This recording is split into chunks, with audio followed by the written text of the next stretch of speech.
I'm really excited to be here at the new Herb Jameson Center of the Hope Mission in Edmonton. It is so wonderful to see that this dream has become a reality. I'd like to congratulate Bruce and all of the volunteers, staff, and donors, as well as, of course, the guests and residents who use this center every day. I know that Hope Mission, which has a century-long history of serving people in need here in Alberta's capital, has had a dream of replacing the emergency shelter for many years. And I know that some of the major donors are here.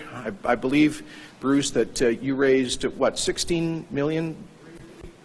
8 million. You raised 18 million from the community donors, and what an amazing expression of generosity for caring for those in need of shelter and other support. So I'm so excited to be here with Bruce, the Executive Director of Hope Mission, as well as Social Services Minister Jason Luan, and Minister, I see Chief McFee is here, but really very happy to be here, joined by Edmonton's new Mayor, His Worship Amarjeet Sohi. His Worship, that's the best title in showbiz.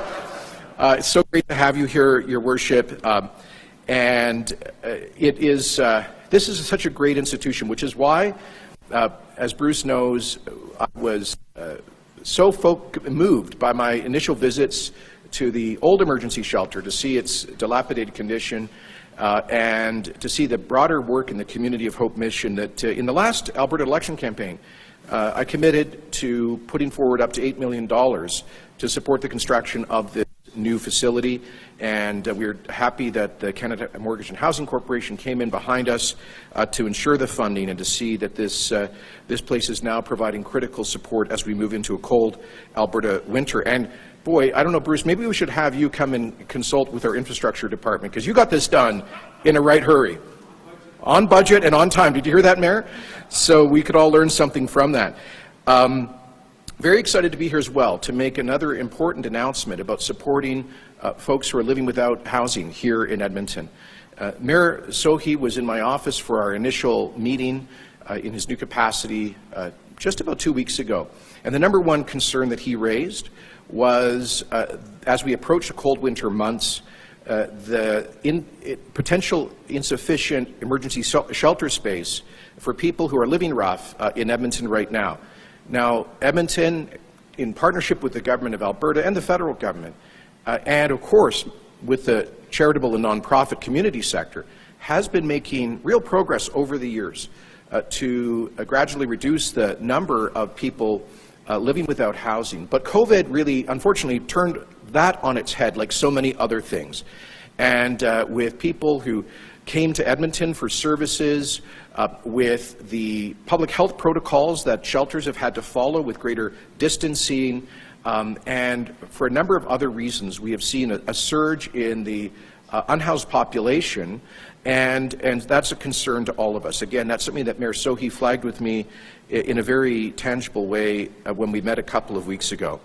And that is why, and by the way, I understand in this new center, it's providing 24/7 access for transitional space, for recovery programming, an in-talk center, mobility access, and space for 400 people. So this is more than just an emergency center. This is a whole wraparound social services for people who need them. But as Mayor Sohi flagged, we are concerned as we go into cold weather that there may be too many people that can't find shelter during cold winter days here in Alberta.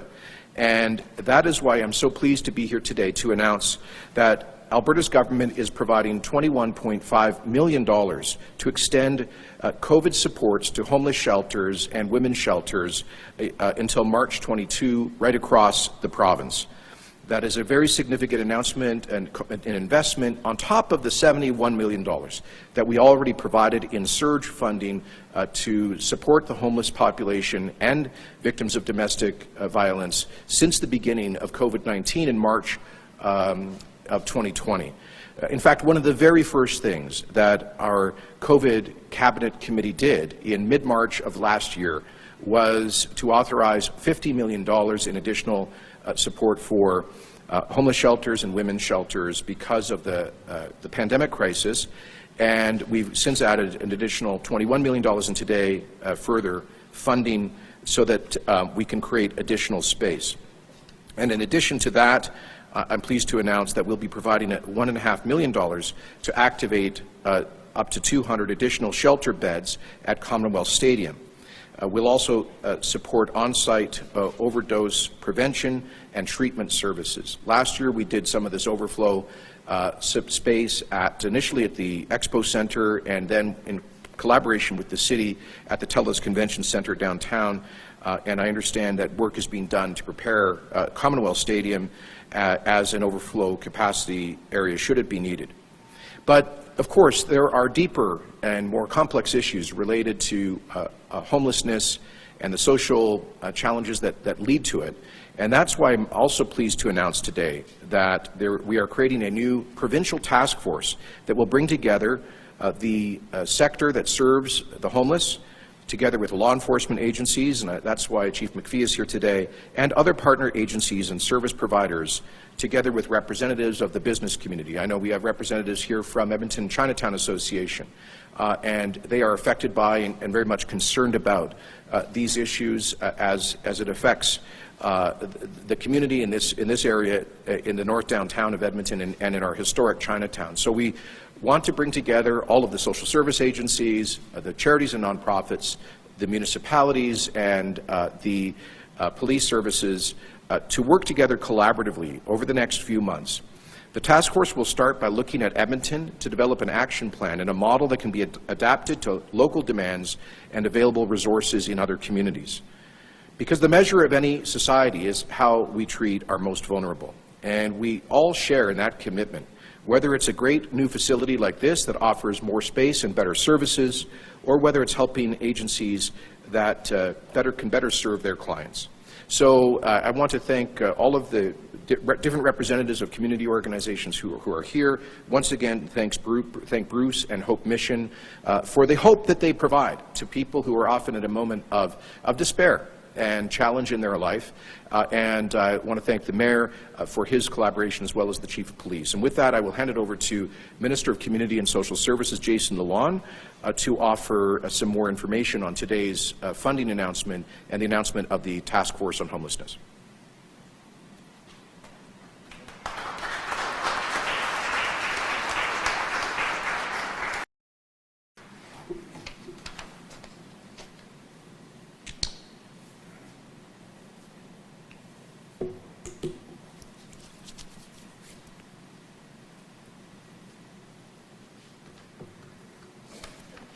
Hello, everyone, and thank you so much, Premier, for the huge announcement. We've been working around the clock in the last couple of weeks and really looking forward to today's announcement, so thank you for that. I also want to thank Mayor Sohi. We had a great conversation this past Monday following your meeting with our Premier. I'm so pleased that today Premier announced that $1.5 million support for Commonwealth and many others. This is a great start that province and the community, municipality all working together. And thank you to Police Chief McFee. I know you and I worked together on my previous portfolio for mental health and addiction. Now you're leading charge as a co-chair for this task force, and thank you so much for you stepping up to the plate and other team members joining us today. Also, I echo Premier said, huge kudos to Bruce, your board of director, all your staff, having this wonderful state-of-the-art facility, adding 400 additional spaces to shelter in a badly needed city like Edmonton. And also on top of that, with a wraparound service, not only providing fundamental basic needs for food, shelter, safe place to live, but focus on treatment recovery, referring people for counseling, and support for housing placement in the community. So thank you so much. I can't be more excited than what Premier already talked about. When I toured this facility 2 weeks ago with you, I'm more than thrilled to see this new addition to our community. So thank you for that. I also want to take this opportunity to give a shout out to all civil society operations in our province. There are over 26,000 of them. What Hope Mission has demonstrated is another great example of when community have care-minded people putting their dollar time into their service, looking after the most vulnerable. They're doing a great service for our community, for our province. So thank you to all of the civil societies across the province for your contribution.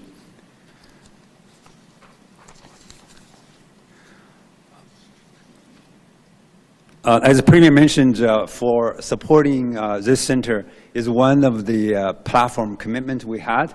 And I want to take the opportunity to acknowledge that our province contributed $4 million into the Herb Jameson development, and also want to appreciate federal government came in for another $4 million, and the remaining $8 million was raised by team of Bruce team and all the donors and board of directors and staff working behind that. That made it a reality today with a brand new facility like this. So my thank you to all of you again for such a great partnership. In the last 20 months, it's been very challenging for our province, as you can appreciate.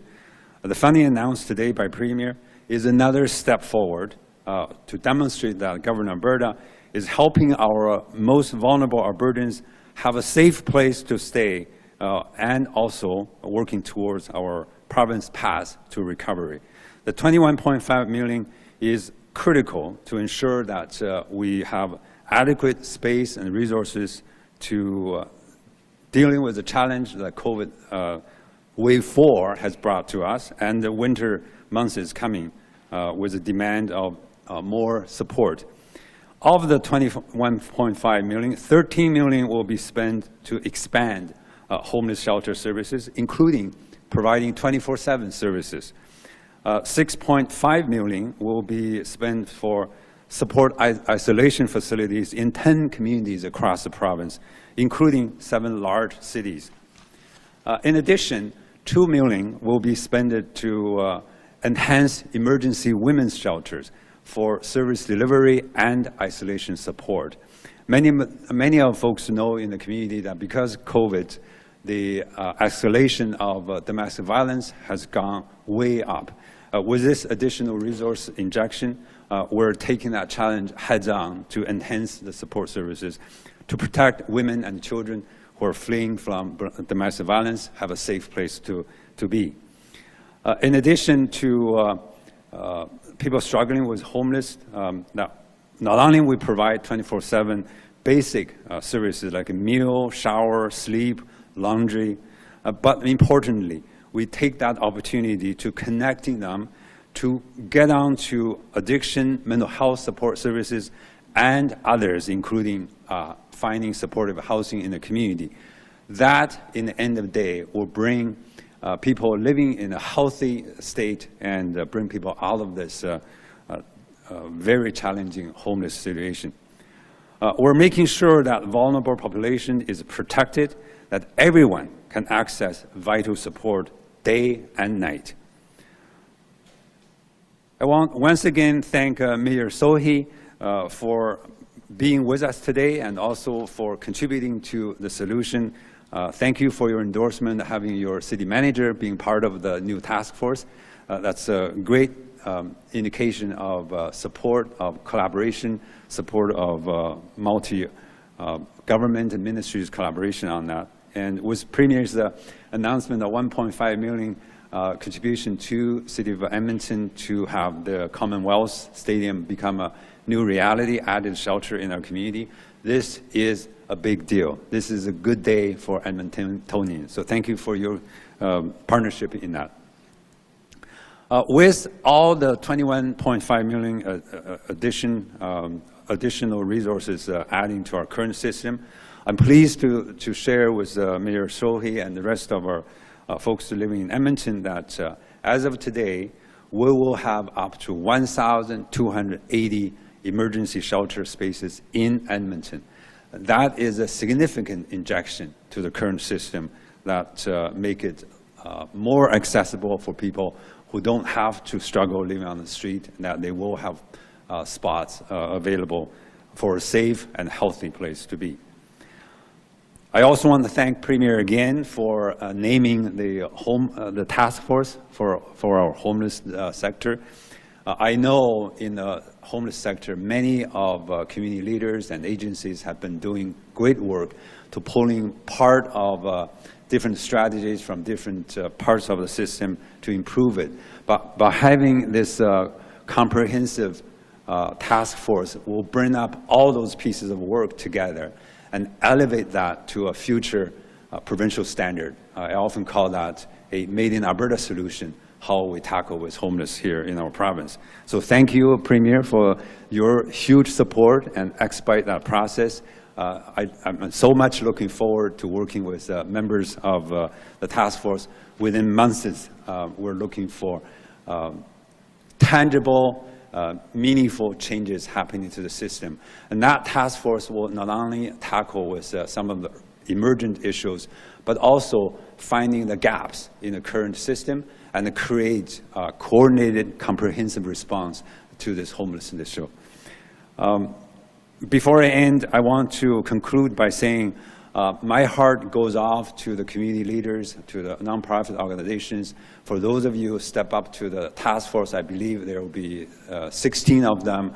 They come across from a wide variety of background, from police, from social service agencies, shelter supporters, recovery, treatment facilitators, and others, including Indigenous leaders. This is a new way that we're tackling with this complex homelessness issue, and I'm so much looking forward to the recommendations this task force will bring to our ministry and to inform us with a provincial response to homelessness in Alberta. In the end, I want to echo what Premier said. This work is critical for our government. We want to make sure vulnerable Albertans have a safe place to be and being supported and not being left out.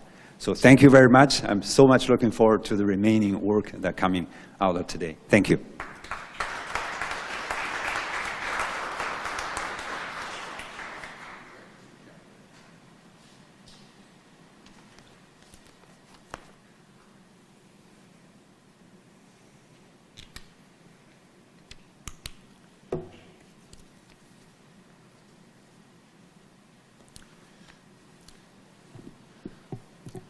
First of all, I want to thank Premier Jason Kenney and Mr. Luan for inviting me to be part of this important announcement. I want to start by acknowledging that we are gathered here today on Treaty 6 territory. For me personally, the land acknowledgement is very important. Some of you know my history. I came to this city, this country, as an immigrant, started from scratch and built my life up with the support of the community people in this room who've been so generous in their support for people like me and many others to build our lives here. So it's, that acknowledgement is much, much deeper at a personal level.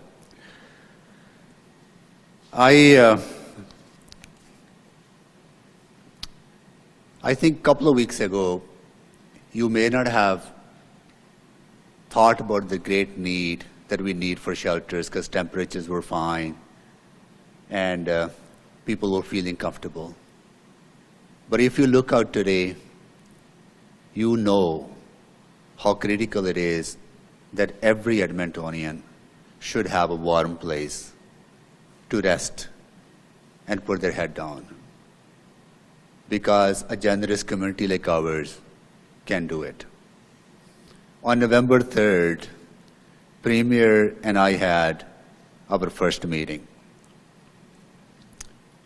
And I'm here to convey my deepest appreciation that within 2 weeks, Premier, you showed up. You delivered what we were asking for.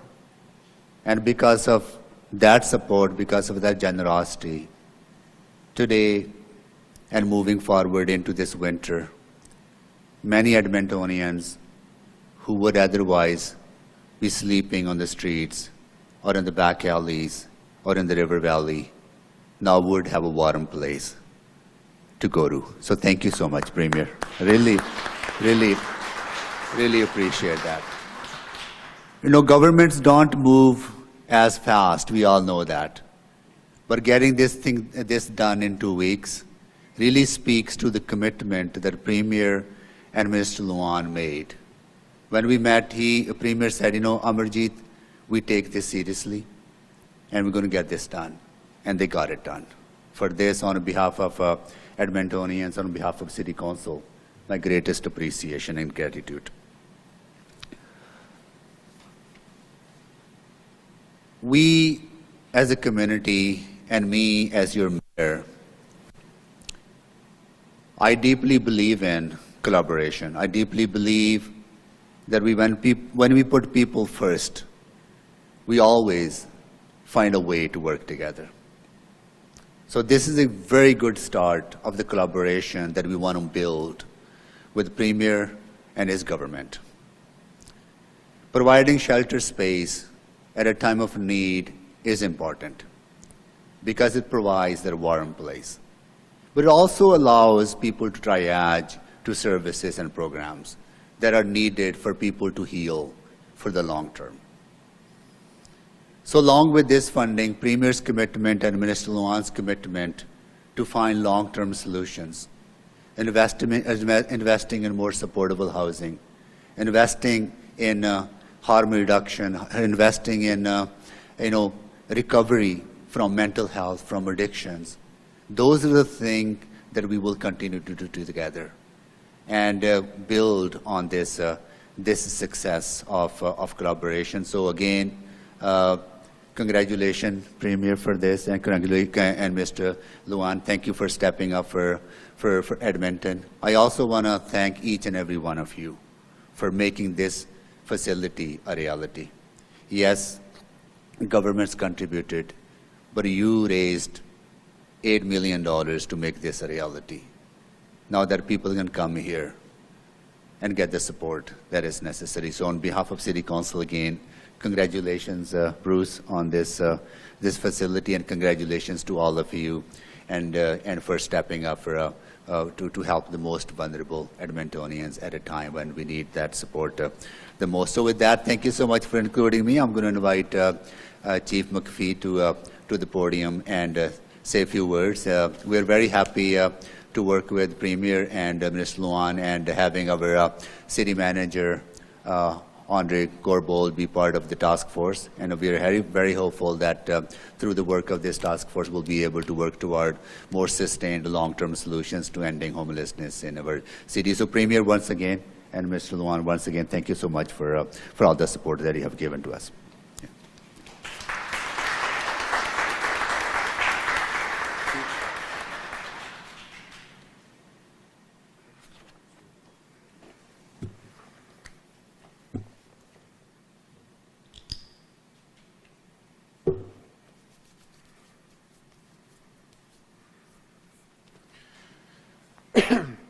Well, thank you for everybody in attendance today.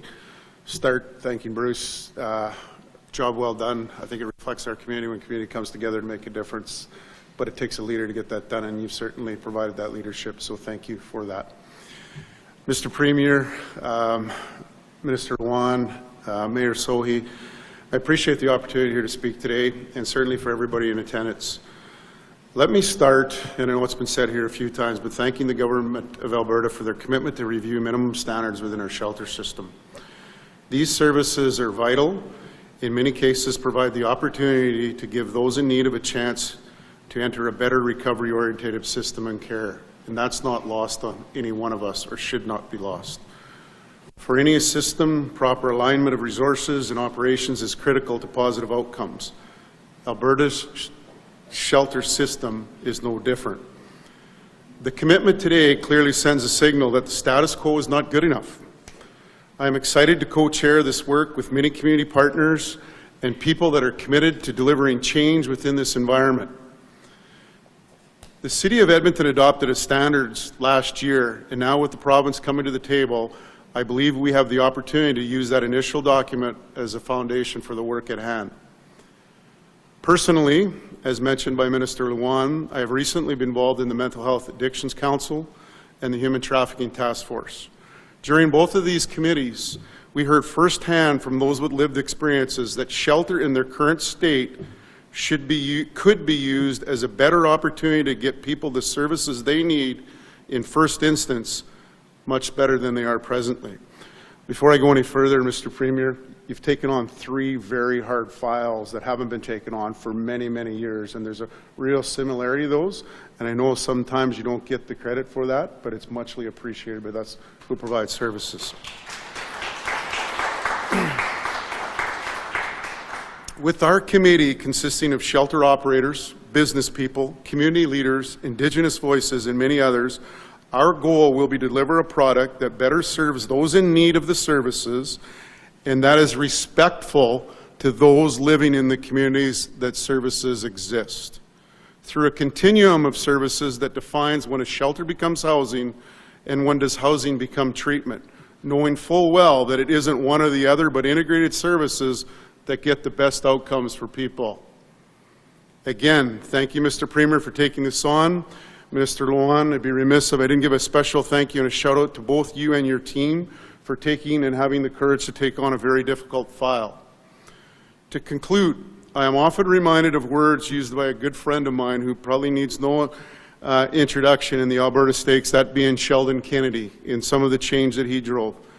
And he uses this quote often: to know better is to do better. To know better is to do better. All of you here today are leaders, are showing courageous leadership during a time of a pandemic by being open to partner and thinking and acting differently. We are capable of so much more when we act together, and most importantly, when we're accountable together. On behalf of the committee, we certainly look forward to this work. We look forward to bringing back a report that you can take into caucus and to government and both the opposition and the leadership of the province here and say, you know what, it's time that we take the lead, not just in Alberta, but across the country, just like you're doing in mental health and addictions, just like you're going to be doing in human trafficking. The same is for our vulnerable. That's why you always hear me say that it's not one of the other folks. If we don't hit both of these at the same time in the city of Edmonton, if we don't know what homeless population we're serving, or more importantly, where they're coming from, then how are we going to fix it? We hopefully will be able to deliver on some of that stuff that will make Edmonton a better place to live, raise your children, and certainly be employed and enjoy your lifestyle that we all are so accustomed to. So thank you for having me here today.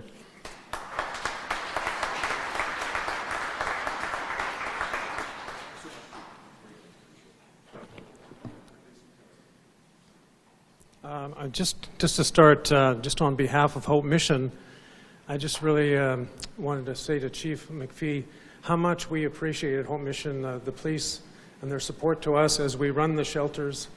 You guys do a great job. We really appreciate you guys and appreciate you and your leadership, so thank you. I was told today there's a special person here that it's her 91st birthday today. So Del Key, where's Del? Happy birthday.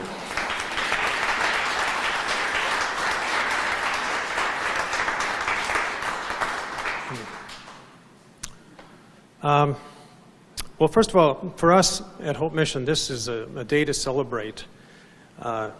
It's been a long time coming, and I just really appreciate our Premier coming and being a part of this celebration that we have, the opening of the Jameson Center. Also, Minister Luan, it's nice to have the Minister of Community Social Services and the Mayor. It was nice that the Mayor was able to share a few minutes with us.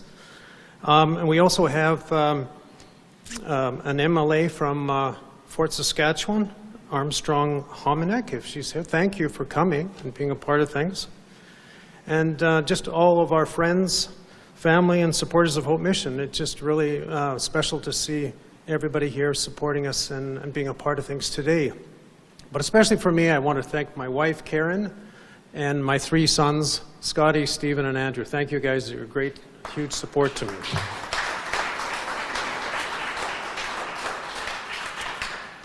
So rebuilding the Herb Jameson Centre has, as I say, a dream of mine and Hope Mission's for a long time, going back 20 years actually. And as we stand in this beautiful state-of-the-art building, just to see this dream has come to a reality, it just gives me great joy. I want to thank the federal government and the provincial government for matching the $8 million raised from the community for the Jameson Centre, and I especially want to thank our Premier, Jason Kenney, for his crucial role in believing in the project right from the start and helping us to secure the matching funds. So thank you very much, Jason. I want to thank Gary Corzin with VCI Construction. They're the ones that built this building. I don't know if Gary, his wife Colleen are here. Gary, thank you so much. He has 2 great guys that have worked with him, Roland Maggio and Mark Schaefer, and they were here on the site from the time we demolished right to when we opened October 1, and even now they're helping us in regards to any deficiencies or anything, any help we need, and I sure appreciate Mark and Roland. So thank you guys for that, and Gary for your team. The project was completed on time, as we said, and on budget, taking only 22 months from demolishing the old building to opening the new one. Even with the challenge of building during a pandemic and experienced supply chain shortages, God is so gracious, and I just thank God for how this all came together. And raising the money that we needed, it's just incredible. I just praise Him for that. I would also like to thank the Board of Directors for Hope Mission, our Chairman, Jim Skinner, our Vice Chair, Jim Odershaw, also the Building Advisory Committee that we had, business people, contractors, developers that came and helped us as we went along the way, and of course all the staff of Hope Mission. It's an honor to work alongside everybody. They've been just a great encouragement and a great bunch of people, so thank you for that. And then finally, to the 4,600 Albertans who came alongside us and wanted to provide safe, warm shelter in Edmonton. And I just am amazed. We raised exactly what we needed to, $8 million, and get it matched by the 2 levels of government. So thank you to the supporters of Mission across Alberta, and to God be the glory. Thank you.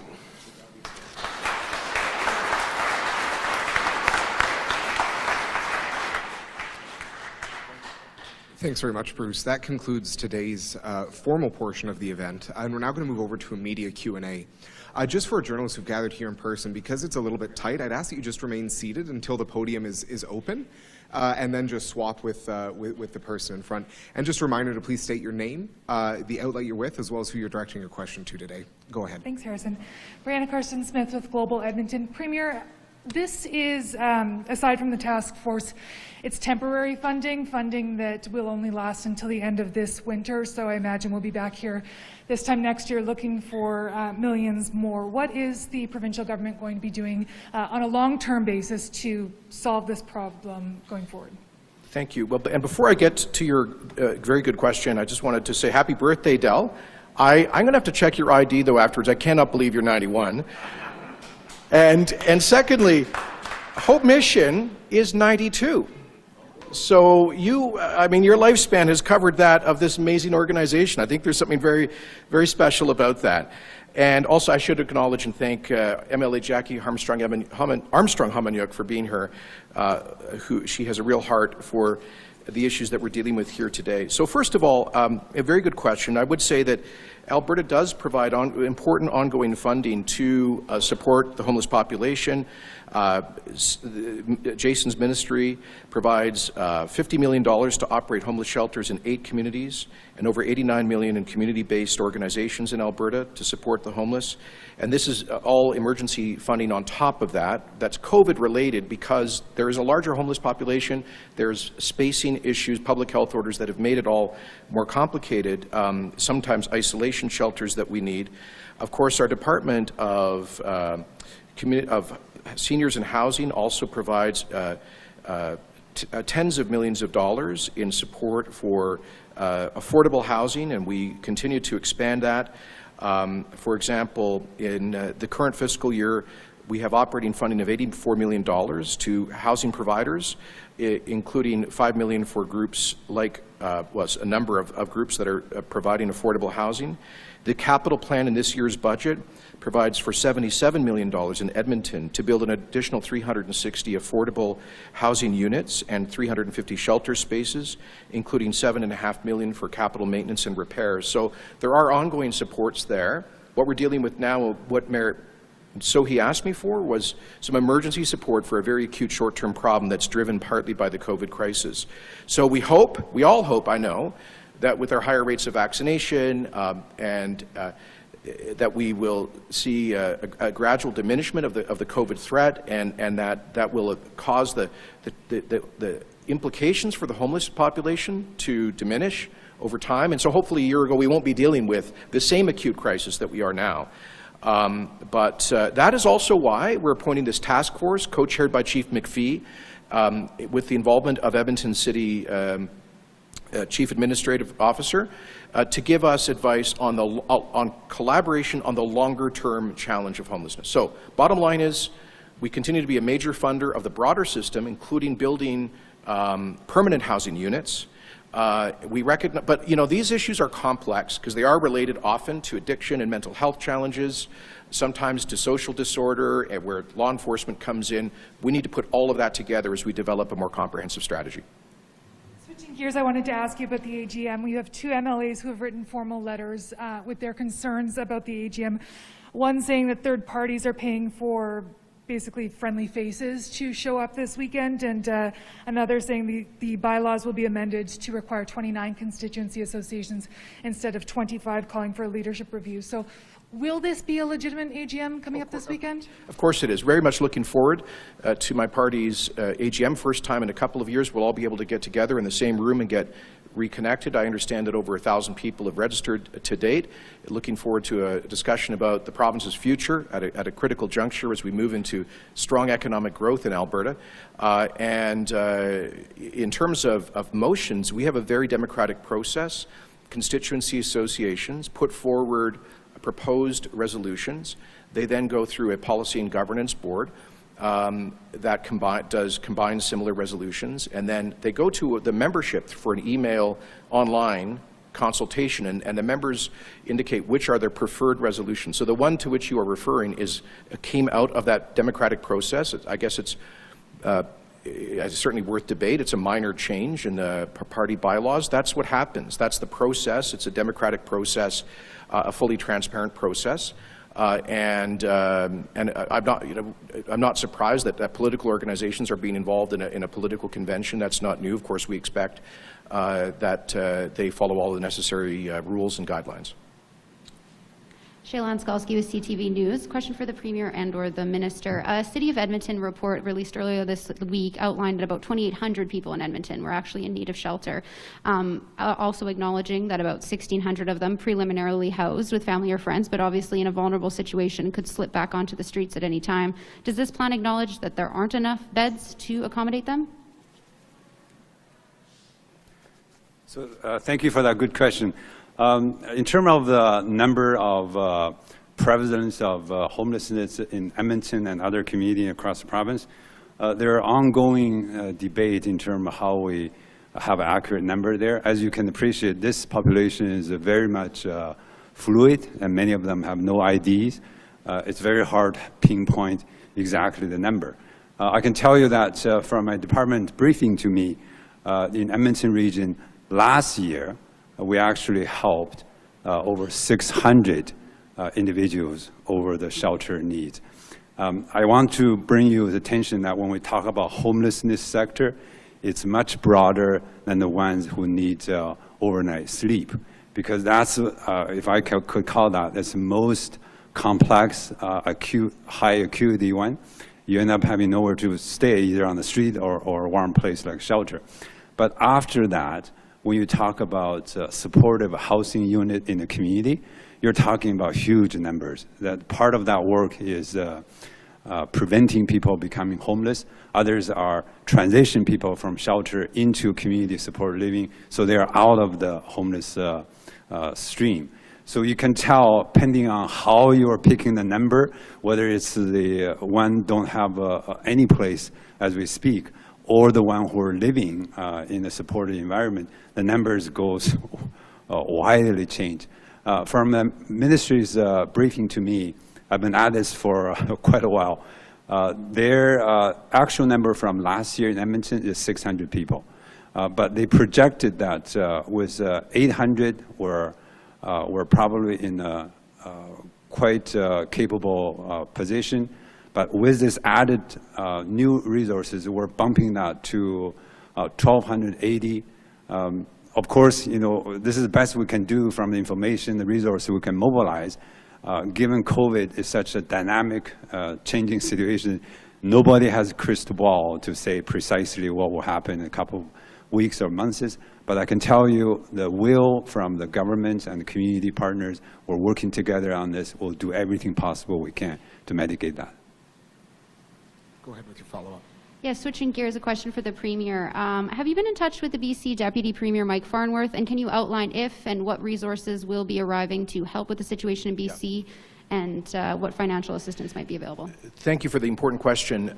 I have not spoken to Deputy Premier Farnworth, but I have spoken to Premier Horgan twice in the last 2 days on calls with the premiers, and we've all extended our solidarity with the people of British Columbia. We've offered any support that Alberta can provide. I will be speaking again to Premier Horgan specifically on that later today.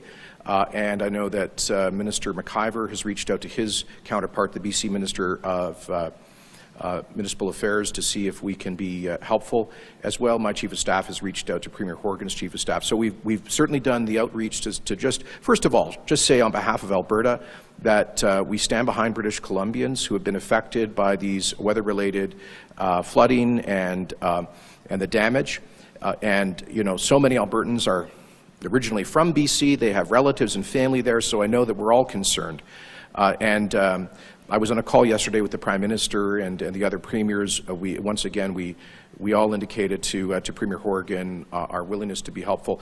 That's more relevant to Alberta, perhaps, because this is going to affect us in a very direct way.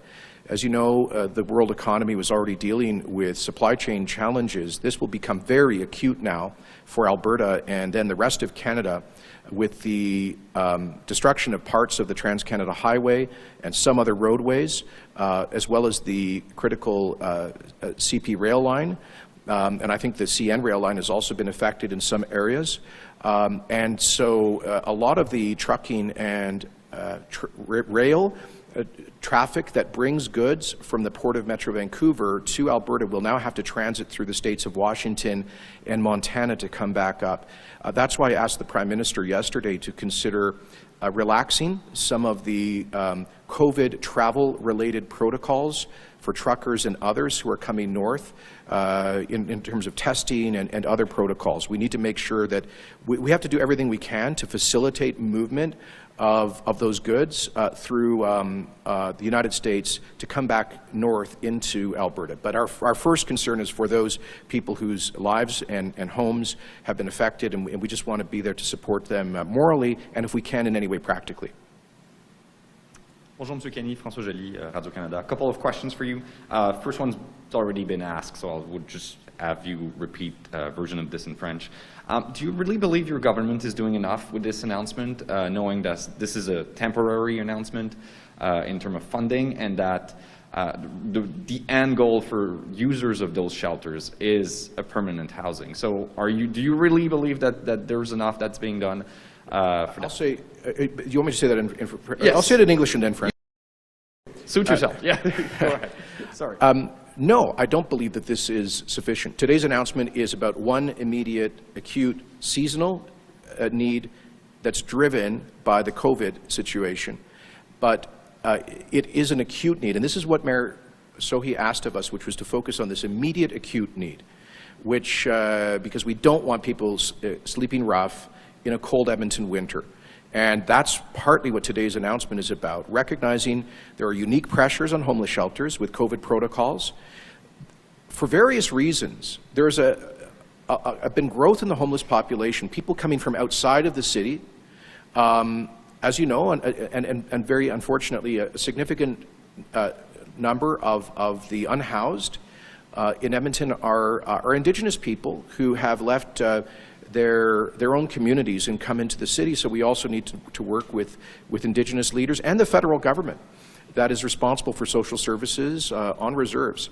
So these are all complex issues. We think many of them are short-term. Now, the broader, deeper issue of homelessness needs a broader and deeper response. You're absolutely right about that, and that's why we are providing, as I've said, in this year's capital budget, $72 million in support for projects for housing, affordable housing in Edmonton alone, through Minister Luan, through Community and Social Services, as I've mentioned, $89 million in support for community-based organizations addressing homelessness. So we've also appointed this task force to see what more do we need to do. So all of that together is part of our action. I'll try to summarize that in French. Non, l'annonce d'aujourd'hui n'est pas suffisante pour les besoins à long terme pour les gens sans hébergement, mais c'est une réponse à une situation urgente pour les sans-abri, et parce qu'évidemment, il y a une situation complexe avec la pandémie et l'hiver. Alors, nous répondons à le besoin urgent qui a été articulé par le maire Sohi, mais nous annonçons aujourd'hui également un groupe de travail pour identifier les autres actions pour aller plus profondément au défi d'hébergement abordable. Mais nous continuons, comme le gouvernement de l'Alberta, à faire les investissements importants à cet égard, à Edmonton seulement, avec un investissement de 80 millions de dollars dans l'hébergement abordable et centaines de millions de dollars pour les services aux sans-abri. All right, and again in French and English, and I didn't mean to be disrespectful when I said suit yourself, it's just my bilingual brain. C'est beau, je comprends. All right, switching gear again to a different story, and again I'll ask in English. UCP MLA Peter Gautry called for your resignation Monday. He is the second one to do so after Leela here, and who faced no consequences so far. So how can you have two MLAs in your caucus who are actively calling for your resignation? You know, I believe I have the overwhelming support of our caucus. There will be a moment for a leadership review next year, which I fully support, part of our accountability process. I just encourage all of my colleagues to focus on the people's business, on the priorities of Albertans, not on internal politics.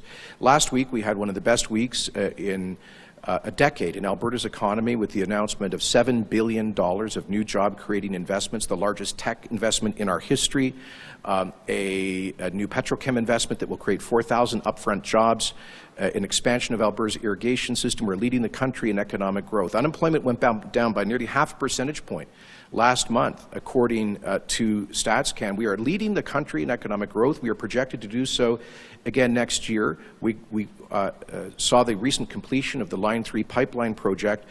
This is a government that was elected to deliver on jobs, the economy, and pipelines. We are doing all three. But we were also elected to fight for a fair deal for Alberta, which we have done, importantly, through our recent referendum on equalization, but also to make life better for Albertans. And that's what today's announcement is about. That's what, to support our homeless population. That's what Monday's announcement was about, the successful agreement that we have come to with the Government of Canada to create an additional 40,000 childcare spaces and reduce the cost of childcare in Alberta. So that is my focus. My focus is not on internal political disputes, but on delivering on our commitments to Albertans to grow the economy and make life better. And I'll try to say a summary in French.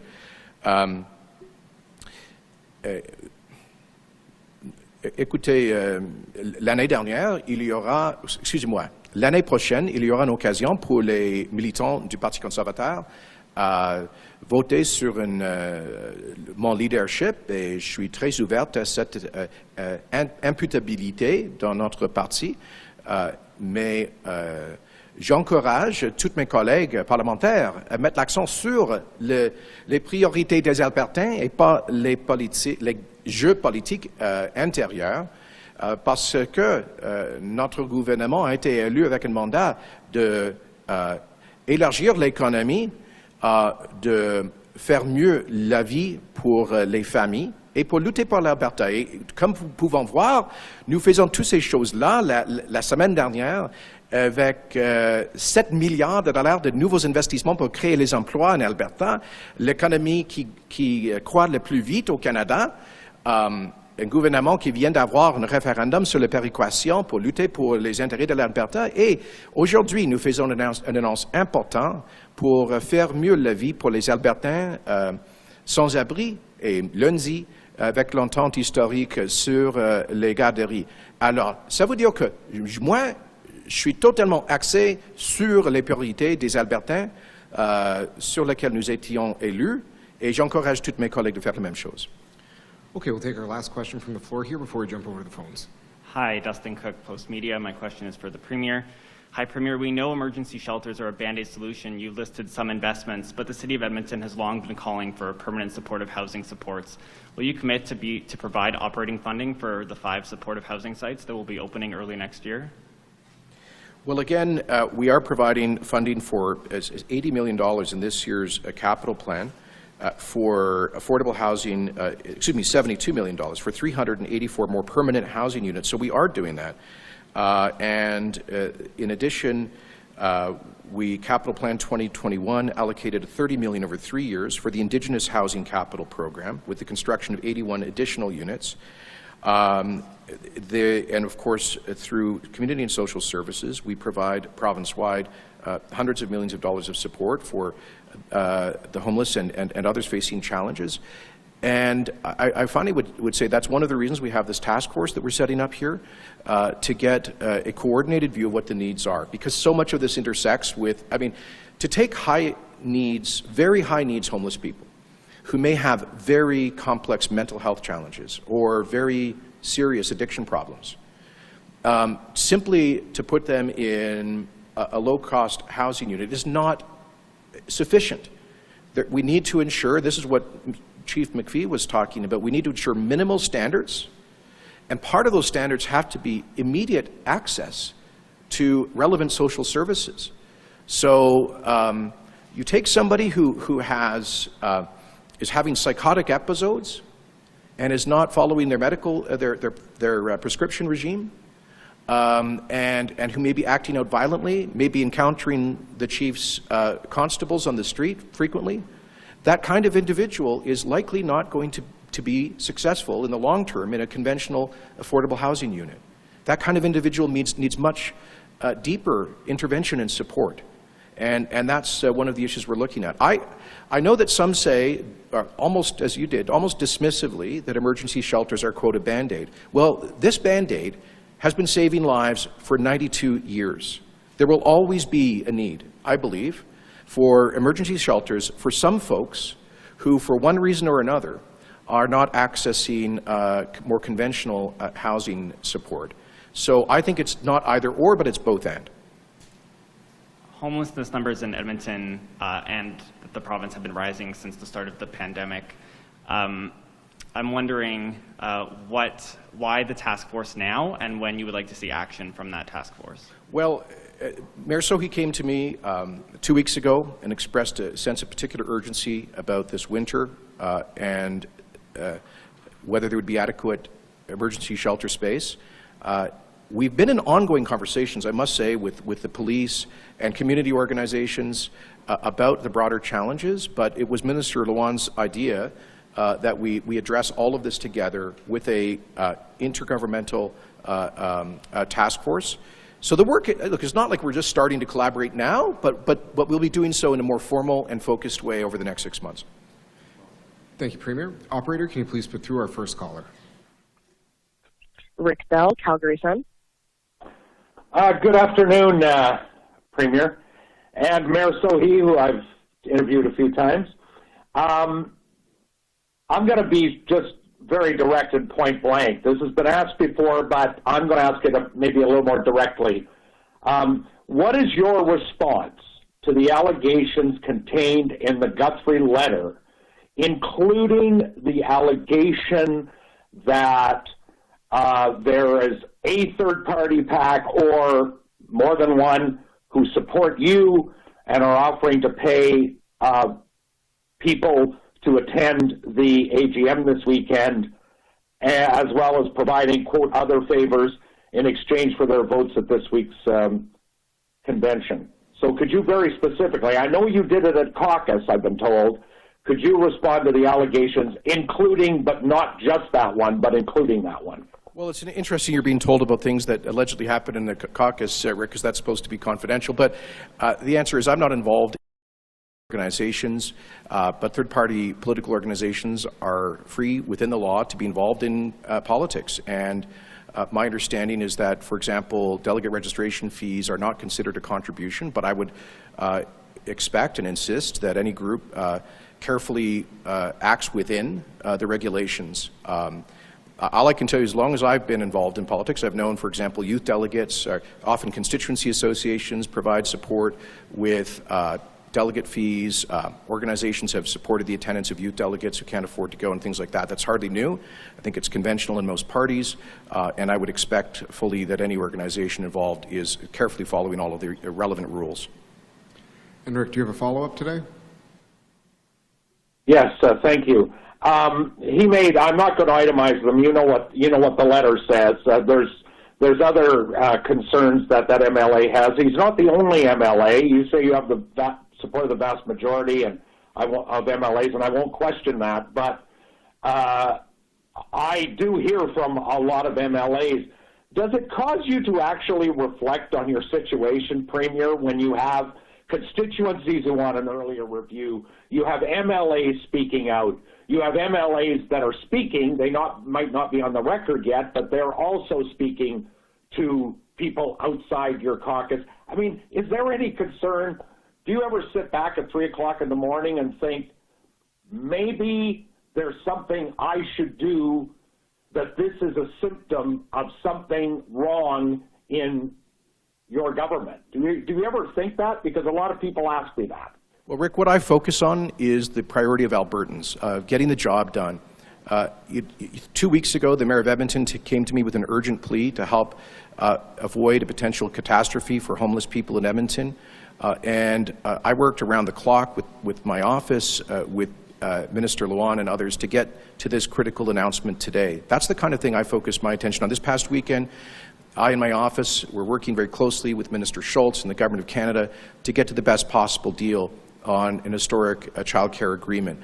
I spend many of my waking hours working on investment to Alberta. Last week, I don't know if you wrote a column about this, Rick, because maybe it's too fun and easy just to write about people who are angry with the government over COVID policy. I know you've been doing that for a couple of years. Good for you. But I'd challenge you maybe to find space, I don't know, a paragraph, pardon me, about one of the biggest weeks in the history of the Alberta economy. I know it's a small deal. $7 billion in new investment last week, the largest tech investment by orders of magnitude in the history of Alberta, a transformative announcement. There will be 1,000 people in Calgary, maybe some of your readers, able to put food on the table because of that announcement, and thousands more who will have opportunities in the digital sector created indirectly by that announcement. There will be 4,000 people up in the Peace Country able to put food on the table thanks to the Northern Petrochemicals ammonia plant that we announced last week. There will be thousands of farmers getting better yields and having more sustainable agriculture as a result of the $117 million announcement that I made in irrigation infrastructure last week, Rick. Those are the issues that I stay up at 3 in the morning focusing on and thinking about. Okay, thank you, Premier.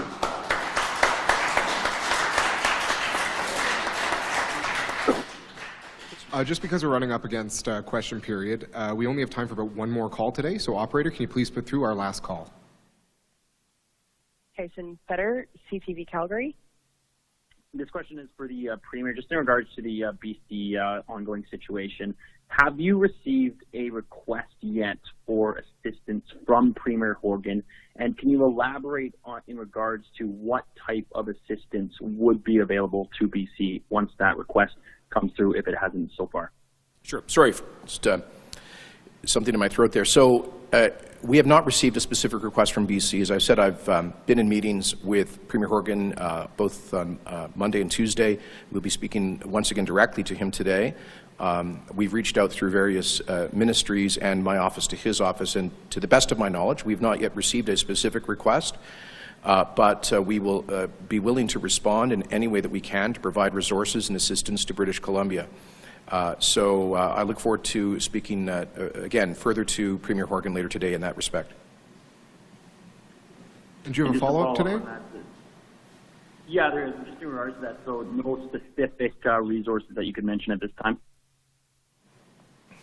Well, we don't know, but perhaps there's heavy equipment that we could provide to help them accelerate the repair of some of their roadways, and that's why we've asked the Transportation Ministry to reach out.